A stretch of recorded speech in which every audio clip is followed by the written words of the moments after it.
My name is Aaron Phillips. I'm the founder of AP Technology. We're a local web design SEO company right here out of Oklahoma City. A little bit about myself. I started this business back in 2016. I started it after going through the process myself with the corporate company of getting a new website, paying $20,000, $30,000 for it. And me as the IT director, I actually had to go in and finish the website. And so it kind of really brought my attention to, okay, there is a need for a trustworthy local company that can actually do what they says they're going to do and finish a project, deliver it on time, and deliver it to your standards and beyond. And so that's when I started. AP Technology wasn't really creative back then. I was like, what am I going to name this company? Aaron Phillips, AP Technology, great. Here's the LLC. But we've been doing it ever since. We help small, medium, and large businesses, all sizes, all different types of industries with their websites, their hosting, and how they show up on Google.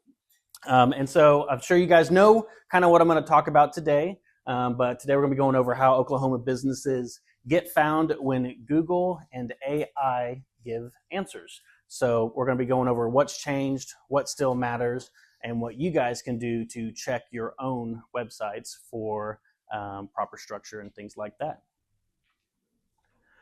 So AI is a new discovery channel. Google search is still number one. That hasn't changed. Google is not going anywhere. AI tools and AI overviews like Google's AI overview, Gemini, ChatGPT, Claude, ones like there's a ton of them out there. They are now answering questions directly. So instead of like a normal Google search, you would get kind of a list of websites. AI answers are now actually mentioning businesses by name. And so a couple little quick facts is Google is still driving 50% of all website traffic. It's been doing that for 20 years. And like I said, it's not going anywhere. The cool thing about AI visibility and AI answers is it builds off of SEO and Google. So Google is the foundation of online visibility, period. And AI is actually reaching 1.5 billion plus users a month with AI overviews and answers. And they're actually AI answers are appearing in 1 of 4 Google searches right now. And why that matters for businesses like you guys, local businesses, is 68% of local searches are triggering AI answers. So again, Google search is not being replaced. You want to think of AI as kind of a second front door to your business. And so the big question is, how does AI decide who to mention? So, like I mentioned earlier, it uses the same foundation as Google with authority, relevance, and clarity. And what AI looks at, it looks at a bunch of different things. It looks at your website, of course. It looks at your Google profile. It looks at online reviews across a lot of different platforms, not just your Google reviews, but it looks at things like Capterra, Clutch, Facebook, and other such platforms like that. And it also looks at the backlinks going to your website. Good SEO is the foundation to AI visibility. Backlinks, authority, and technical health of your website all feed trust to AI. Another quick thing about AI is AI reads, it summarizes, and it recommends you by name. It's not just giving a list of websites anymore. It's actually going to mention you specifically. So if you've been doing SEO, good SEO is that foundation, and you're going in the right direction as you've already been building that. And so 76% of AI overview citations are coming from pages that are already ranking in the top 10 on Google. So we're going to be going over 3 main signals today that AI likes and what it looks at to mention you guys in AI overviews. The first one we're going to be going over today is clarity. So can AI tell what service you provide, where you provide it, and who you provide it to? A lot of businesses fail this test and it's not because their website is bad. It's because they've got information buried in a slider. they've got stock photos, or they've got vague marketing language on their website. And so there's a quick little test that you guys can do whenever on your time. What you want to do is you want to pull up the homepage of your website. You're going to act like you've never seen it before. You're going to set a 60-second timer, and without scrolling, you're going to try to answer what service you provide, who you provide it for, and where you provide that service. Now, if you can't answer that within 60 seconds, and that means that you're struggling with it, that means that AI is really going to struggle with it. And so it's very important that you can answer those things within 60 seconds. I'm trying not to speed through this. So, and our second signal that we're going to look at is structure. So this is going to be the organization of the content on your website pages. AI prefers content that explains instead of sells. So we're going to go over what AI reads well and what it doesn't read well. So AI reads clear headings and page titles. It also likes reading FAQ sections, which are frequently asked questions or people also ask. Plain language descriptions, and structured data and schema. And the structured data and schema, they kind of get a little technical, but it's very important to AI for you to have these things on your website. Now, what it struggles with is long marketing paragraphs where the content isn't super relevant or clear what you provide.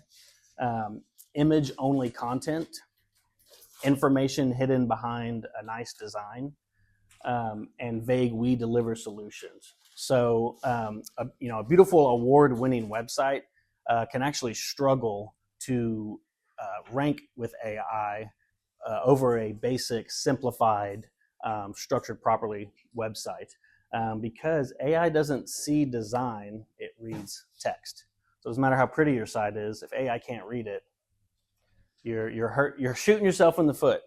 But the good news is the fundamentals of SEO that you should already be doing, like clear headings, optimize frequently asked questions sections, proper page titles and descriptions, as well as well-written, relevant content, are the things that AI looks at when deciding who to mention for answers.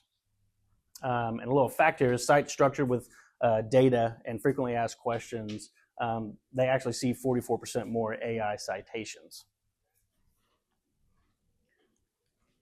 And our third and final signal is trust. So AI doesn't just trust claims, it actually cross-checks everything across the internet, and it trusts confirmation. So what I mean by confirmation is it looks at things like your Google's business profile and other citations. So I assume most people in here have a Google business profile for their business, right? Does anybody not have one? Perfect. It's free. It's the easiest thing you can do. It's free to set up, and it's a great way to get traffic and business looks to your business. So what it looks for on your Google business profile is things like having your categories and your services optimized and filled out. It looks for updates Google updates that actually align with your website. And we'll go into that a little bit more here. Reviews. It looks at what customers say about you, especially when they mention your services. So getting a 5-star review with just a 5-star is great, but what you should really push your clients to do and people who are happy with you is to talk about the service that you provided to them because AI will actually pick that up and it can see that they're actually talking about your service, which is going to give it more trust and more confidence in you. Next one is going to be consistency. Name, address, phone number. These are things that are basic, but they need to match across the internet. So your website needs to have this, your Facebook, your Google business profile, and any other type citation that you might have, like an Angie's List, Pinterest, and so forth. And then AI also looks at backlinks. So it looks at the quality of the backlinks that are coming to your site, but also wants to make sure that they're relevant. So getting a bunch of backlinks from random things is not going to help you at all. There's a strategy and a structure and a good way to go about that AI likes. And it's just good, and it's good for Google as well. So if these things all line up, AI will gain confidence in your business. But if they don't line up, if your hours on your website don't match the hours that's on your Google business profile, then AI is going to get cautious. And when AI gets cautious, it's not going to recommend you. So, Aaron, can you talk to a little bit more about what a backlink is? What a backlink? Yep. So a backlink is so you've got a relevant, trustworthy site, and these a great example of these is citation sites, like I mentioned earlier. These could be like Facebook, Pinterest, Angie's List, a Chamber of Commerce, Better Business Bureau, and so forth. What they'll do is they will mention your business on there, whether in a profile, and they will actually link back to your website. And so what Google does, and or AI, it will see these links coming to your website. And if the website that is linking to you has good authority and good trust, then it will AI will see that and know that, okay, I can trust this a little bit more because they're getting relevant links, relevant call outs or callbacks back to the business from a trusted source. I think I understand authority, but what is trust? How do you build trust in AI's mind? So building trust, it's going to be going off these four things right here. So Google Business Profile, it's free to set up, and it's where you can gather reviews. AI looks at reviews, and then your consistency of having, and these aren't all; these are just the main four ones that I like, and that are not only good for AI, it's just good for SEO in general. But having consistently matching business information across the internet, it's probably one of the biggest ones that I see a lot of businesses miss out on, and that could be from them moving locations, not updating their hours, not showing their holiday hours, and things like that. And so it's a really easy one that can be fixed. Would you say you build trust by confirming that all of these things line up together and tell a consistent story? Ask that again, sorry. Would you say that you build trust by making sure that all of these facets line up together and tell a consistent story? Yes. I do. Any other questions on this one? How do you build authority? So reviews and backlinks, relevant backlinks, and getting mentioned, like I mentioned with the chambers and other citations, and getting people to mention your business, whether it's in reviews and the services that you provide. So it's kind of like basically just being part of a network of people, just online. So you're interacting with other websites. In a sense, yes. Yes, in a sense, yes. It is. Community interaction, I guess. Yep. Yeah. Yep. Community interaction, correct. Sorry if I wasn't explaining that well.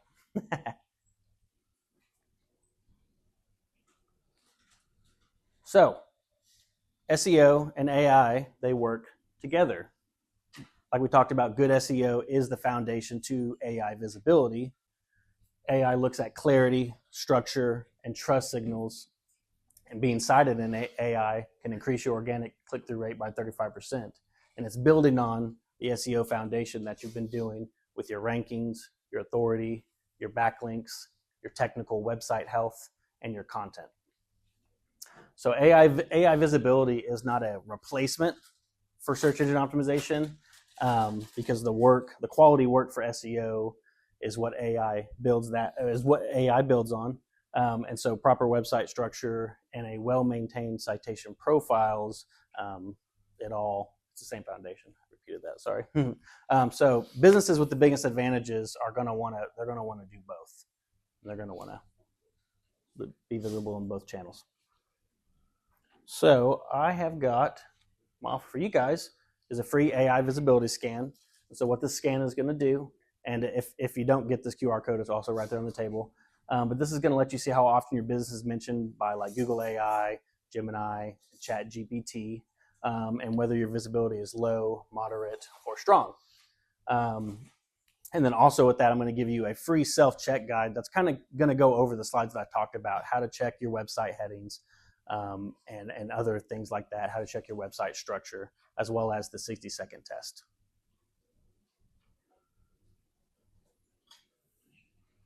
And so Aaron, yes, sir. So I was talking to someone the other day about AI stuff, and she mentioned GEO versus SEO.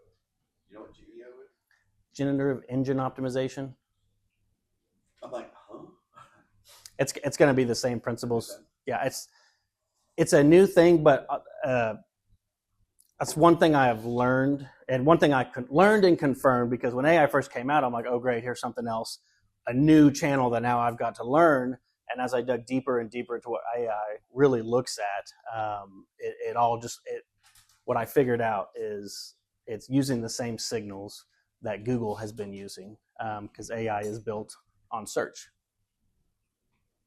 And so in 2026, the question won't be, do you rank in Google? While that's still important, there's a second question that's becoming more prominent, and it's just as important, is if AI will mention you when someone asks it.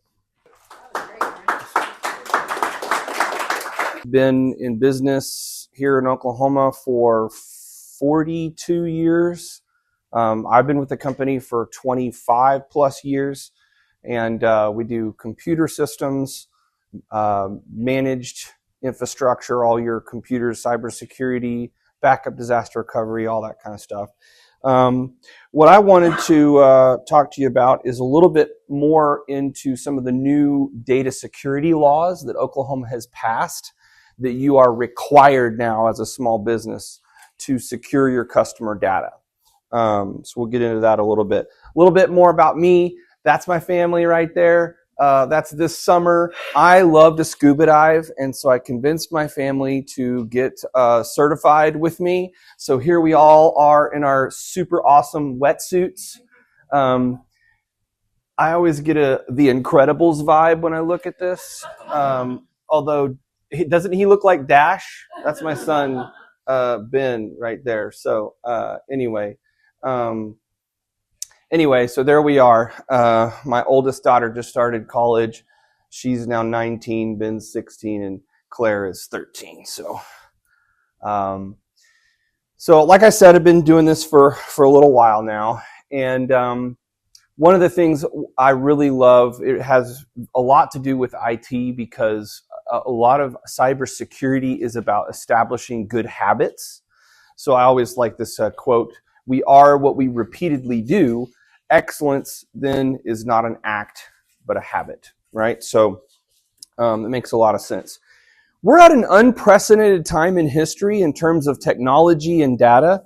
I do believe history repeats itself, but there's a couple factors that we've got going on here that are pretty brand new, that feel brand new to me. Probably underlying is all the same stuff. But I wanted to take a little snapshot in time, a little second here, to kind of paint a picture of where we are in human history. There are 5 factors, in my opinion, that are converging, that are causing us to be in the kind of the situation that we're in right now. And I'm going to hit those 5 factors real quick. The first is we are in an information age. More information is being generated today than ever before. And a very interesting fact is that 90% of the world's data has been created in the last 2 years. And this is interesting because for the first time, we're taking 2 pieces of data and combining them to make a new piece of data. So today, the cell phone, companies they're tracking your phone. They know where you are. You arrived at a restaurant. They're going to take your GPS coordinates and the time of day, figure probably eating lunch, look at where you are, and I took 2 pieces of data and combined them and now made a brand new piece of data, right? That I don't know for sure 100% that you ate at this falafel joint on whatever, but I'm pretty sure, right? So I record that, and now I've created a new piece of data with 2 other pieces of data, right? So I'm making new data with data. So we're just producing data on a whole nother level. It's just so interesting. By the end of 2025, we had 75 billion devices connected to the internet. It's just incredible. Then we've got the rise of hackers. That's the second thing. And these guys they're like modern day pirates, right? They're out, they're thieves, they're ne'er-do-wells, they're out there to get whatever information they can get, steal your information. So these guys are around. Then you combine that with cryptocurrency. Now, why did I put cryptocurrency in here? Well, before, if I stole your data and I wanted to hold it ransom, you would have to get physical money to me in a particular way. And chances are I could follow that money. I could call the cops. They could follow the money. We would set up some kind of trap to trap you because you're trying to steal my data. With cryptocurrency, they can anonymously be paid, and there's no way to track it. So I've removed the risk of stealing your information and making you pay for it. Does that make sense? So I now have a way to pretty safely try to ransom your data. And so that's an incredible, there's a lot to say about that. I normally talk more about this. For time's sake, I won't, but it's just incredible.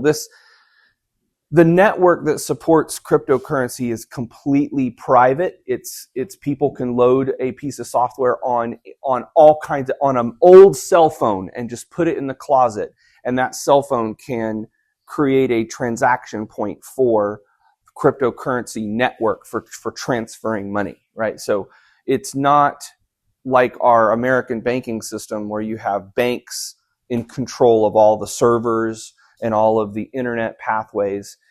This system is completely separate from that. And it's encrypted and anonymous. So it's like we have a whole nother network for transferring money around that's completely anonymous. And governments don't have control over it. So that was the third one. The fourth one is that we're seeing nation states starting to weaponize the internet at a level we've never seen. The internet is a new battlefront in terms of warfare. It is where we're currently at war with Russia and China 100%.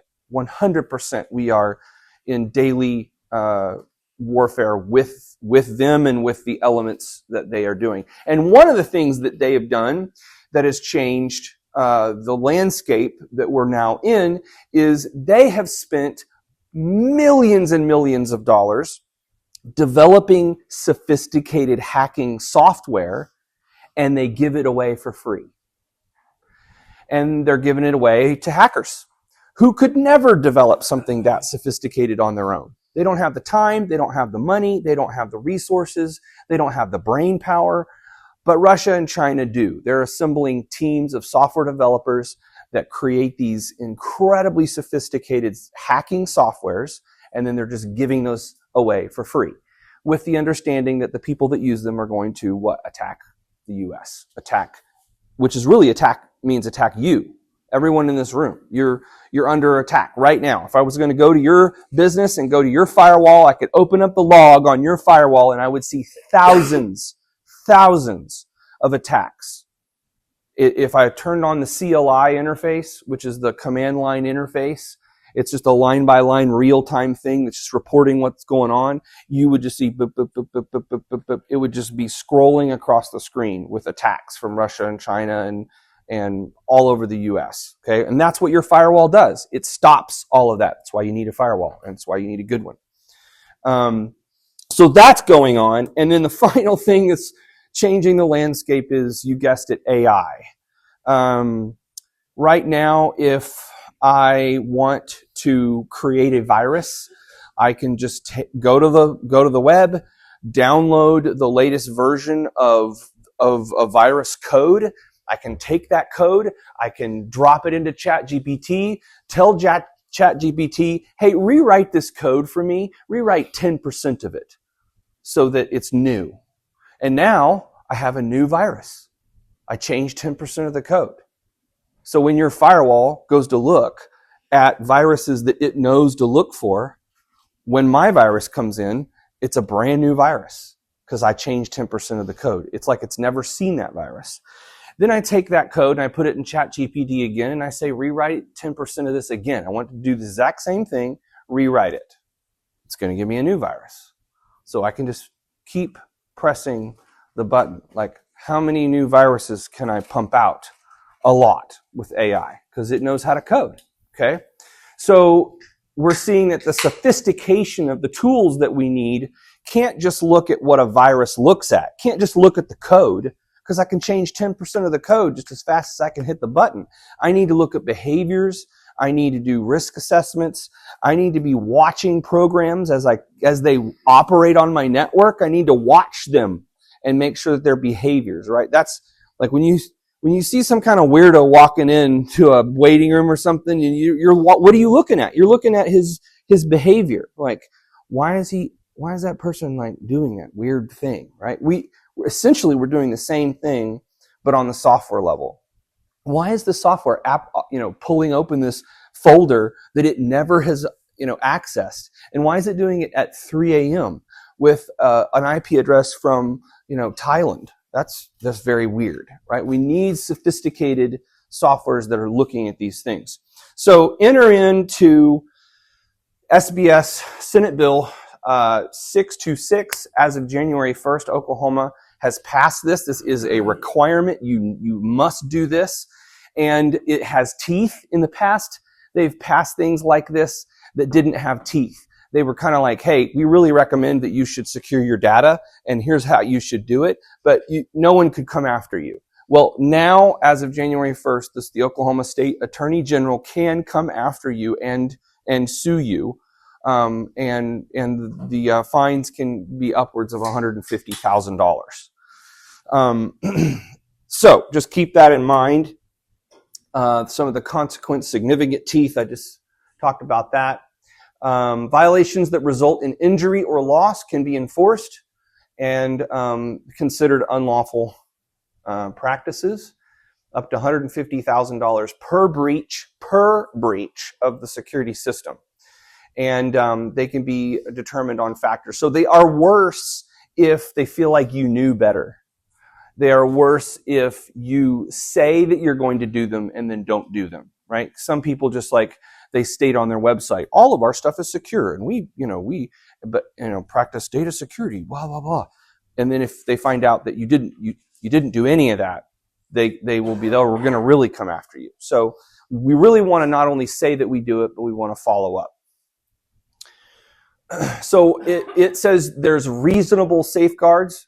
It requires every business to have reasonable safeguards, and it defines what they are. So that's something new. A lot of laws will just say reasonable safeguards. And it's kind of a way of getting around saying that they require data security, but then really not, because what is reasonable safeguards? Well, it's now defined.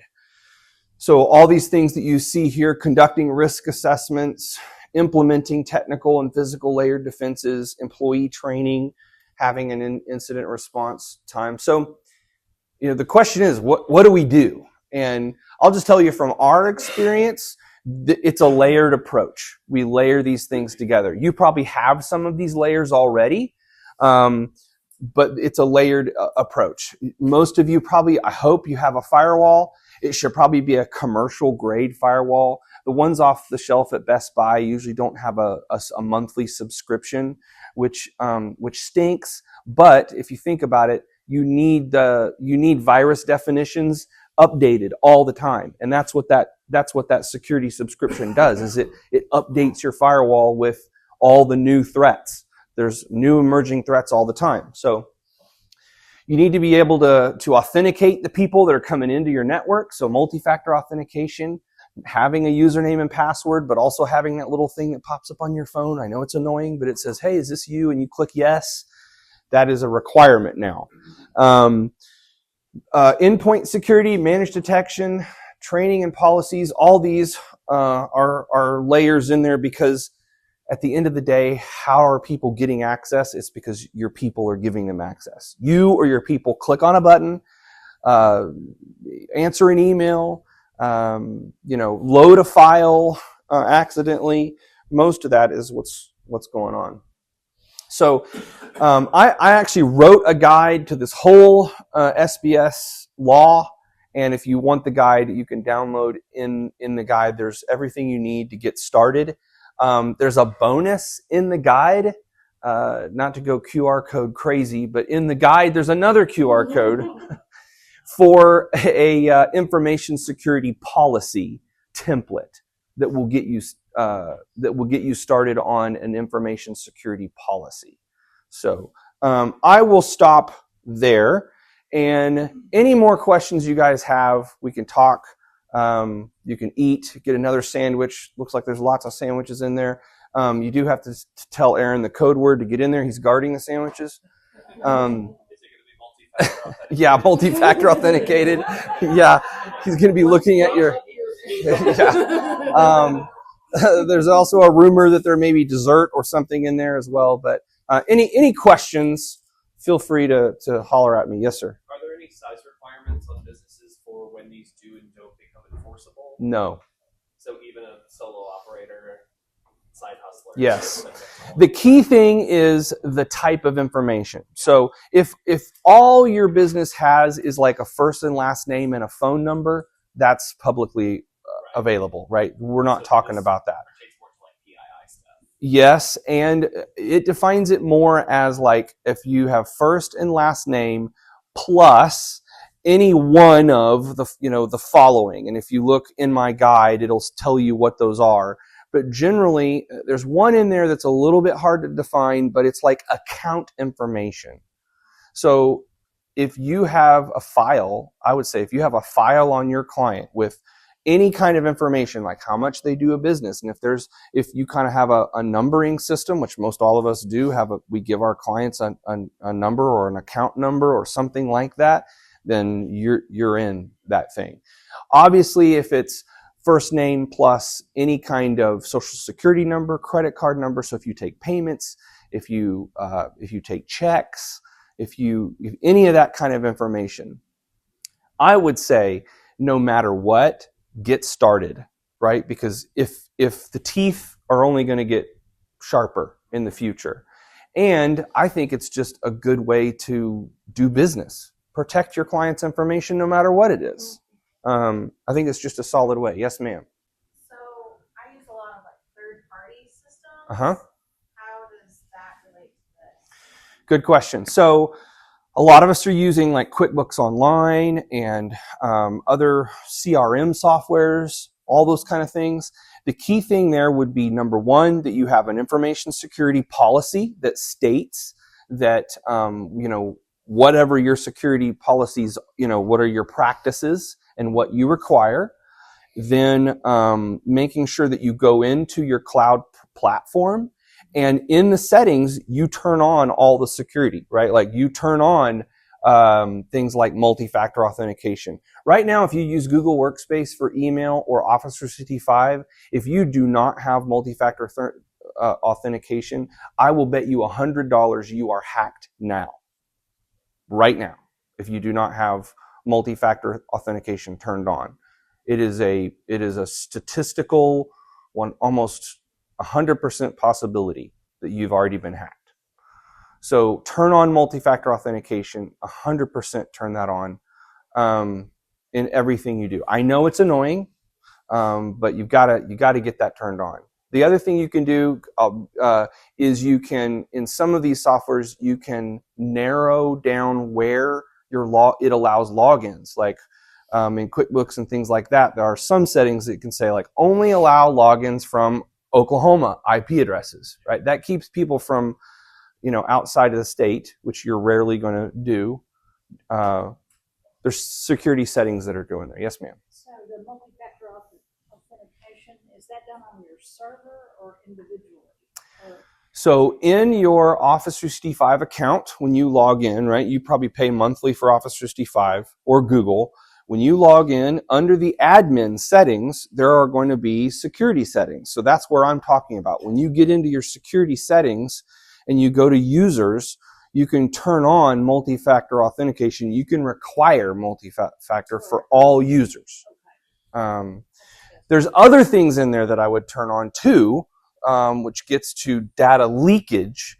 So in Office 365 and in Google, you can turn on rules that the devices that log in to your email and get email account and have access have to accept your security rules for the device itself. Okay? Like for instance, at Diverse CTI, we've turned on a rule that says if you access Diverse CTI email, your device has to have a PIN code. So there's some communication between the device itself and Office 365 that when Office 365 sees you trying to log in, it says, oh, you have to agree to all of our rules. And it'll install a little piece of software on the device. That little piece of software is kind of an agreement between, it doesn't monitor anything, it's just an agreement between the phone or the device or tablet, whatever, and the Office 365, your Office 365 account, that it's going to segregate the data, not mix company data with your personal data. And that's good because if you have an employee that works for you and they leave, they win the lottery. I always like to use positive examples. If they get hit by a bus, if they win the lottery and they're like, later, I'm out of here. What do they have on their phone? All your data, all your company, all the text from all your clients, all that stuff, right? So you want to be able to say, hey, it's been good. Delete all the data off that device. So that's another little kind of control that you would like to have, because otherwise that could be a data breach. Because I love the guys at AT&T and Verizon and all those little techie dudes in the back that fix all your cell phone problems. But when you swap out your cell phone and get a new cell phone, you know what the first thing they do is? They take that, plug it in, pull all the data off of it, load it up, sell it on the dark web to make money on the side, because they're only getting paid $15 an hour.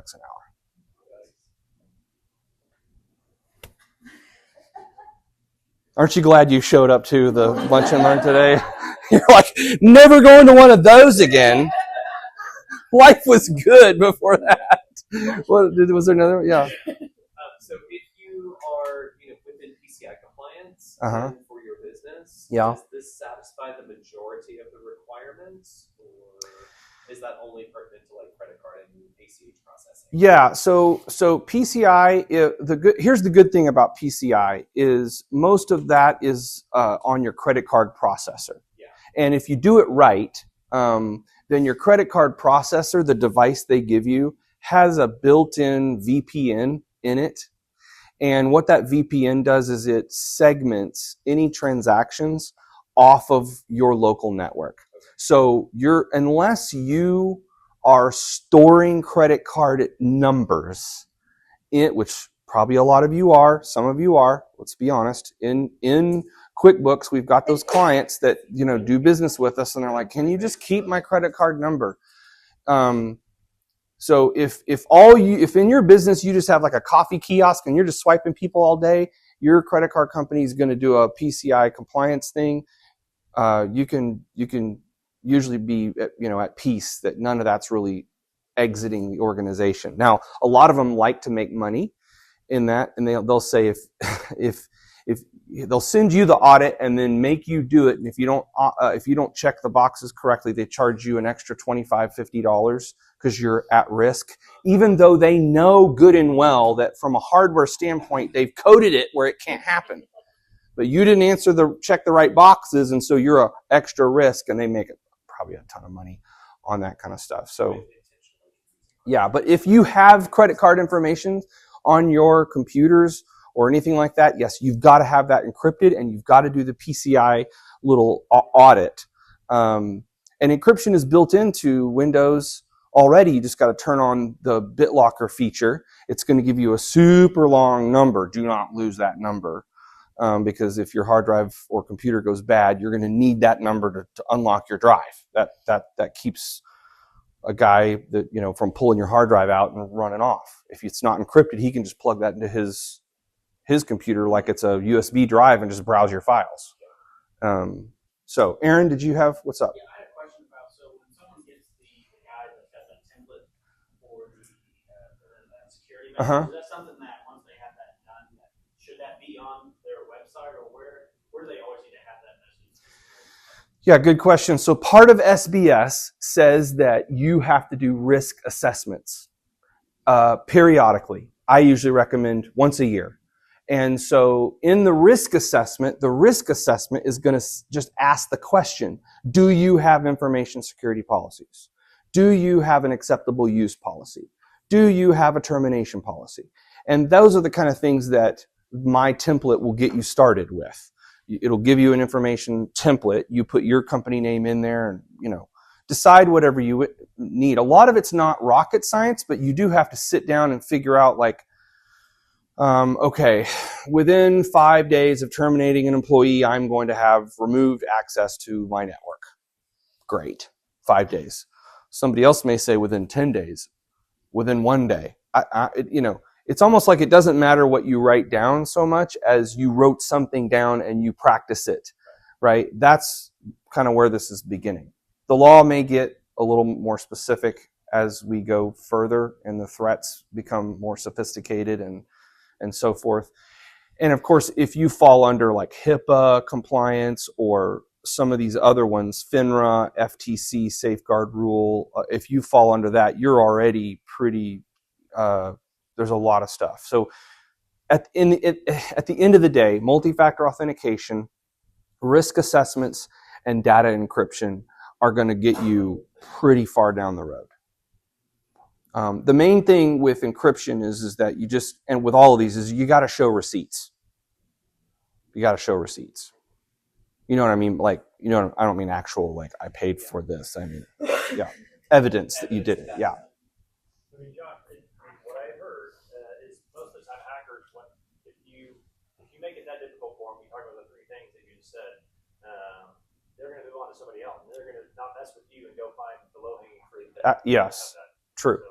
Yeah. The final leg to the stool, if you want to call it that, is backup disaster recovery, right? Like, you can do all of this and still get your information ransomware and locked up. And so the final leg would be having a backup disaster recovery kind of plan, right? And the first part of your plan is having a backup. And there are differences in backups. We have a commercial level backup is called an immutable. Immutable means you do the backup and then you sever the connection between you and the backup. Because what's the hacker going to do? The first thing he's going to do is look for your backups, because that's going to force you to pay him because you don't have a backup, or he corrupted your backup. Okay, and putting it on Microsoft OneDrive is not a backup. So let me just cover that just for a second, because that's one of the most misunderstood things. So having something in Google Drive or Microsoft OneDrive it is not backed up. It is redundant. Microsoft has multiple data centers across the world. So if one data center goes down, your data is still alive. But it is redundant in the sense that whatever happens to the data happens everywhere at one time. So if a hacker finds your data, it will corrupt it, ransomware it. What does Microsoft Data Center does? It replicates whatever data changes were made everywhere. So now you have 100 ransomware copies of your data. So it's a backup in the sense of like redundancy, but not in the state of the data. So you're saying you have a separate hard drive? Yes, at a minimum. Yeah. How often do you update?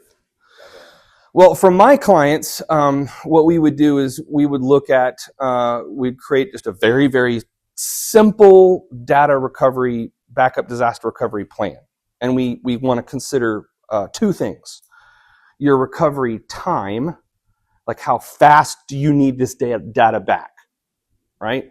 An oil change place doesn't need their data back that fast, right? If they had a backup from 2 weeks ago, they're still good, right? Because you pull your car in, they're going to still pull out wrenches and ratchets and work on your car. They don't need a computer to do that.